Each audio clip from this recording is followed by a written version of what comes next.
Hello and welcome to Player Watch at the end of day 2 in this fascinating first test match in Antigua, the Sir Vivian Richards ground. And the two players I want to talk about in this Player Watch is Jaden Seales from the West Indies and Chris Wilkes from England. It's been a fascinating game, like I said, in a way that the pitch is very docile.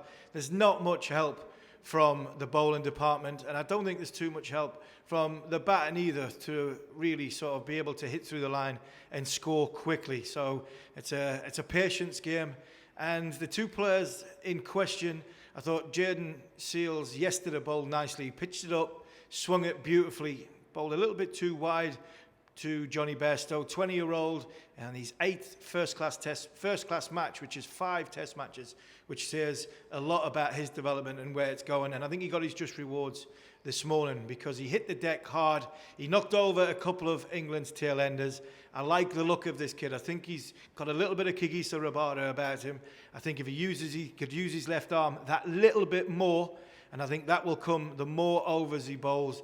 And I think this kid has got a bright future for the West Indies in the test match format and, well, across all formats. I think he could be a bright superstar for the West Indies going forward. He bowled nicely, got his rewards, and what did he get? He got 4 wickets, which I'm sure he'll be happy with on a surface which has not got a great deal in it for the seamers. On the other hand, Chris Wilkes, the conundrum of leading this bowling attack. Well, Chris Wilkes will have a day probably to forget in an England shirt. He bowled a lot of balls down leg side, which is not like Chris Wilkes. I feel sorry for him because he's been named as the leader of this attack without Broad Anderson. A lot of pressure on his shoulders. Whether he was feeling it or not, it did show at times where he was feeling a little pressure. He probably bowled a bit too short in his first spell, didn't give it a chance, or it didn't swing, so he felt as though he didn't want to give it a chance to swing.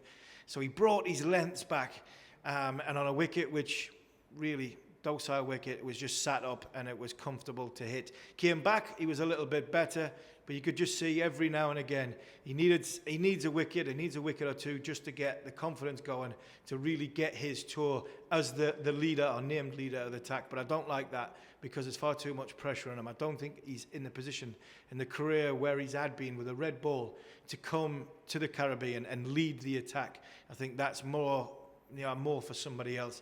So a disappointing day for Chris Wilkes. An excellent day for him with a bat. I thought he batted beautifully again this morning, the runs he added with Johnny Bairstow, and played well with the bat. But unfortunately for the ball, he was a little bit too short, a little bit both sides of the wicket, and I'm sure he knows himself that he'll want to do better, not only to get the last 6 wickets in this innings, but also to come back stronger in the second innings, bowl a little bit more consistent, a little bit more uneven bounce, which will help him, and get a couple of wickets to get his confidence going for the rest of the tour. That's it. We'll see you tomorrow.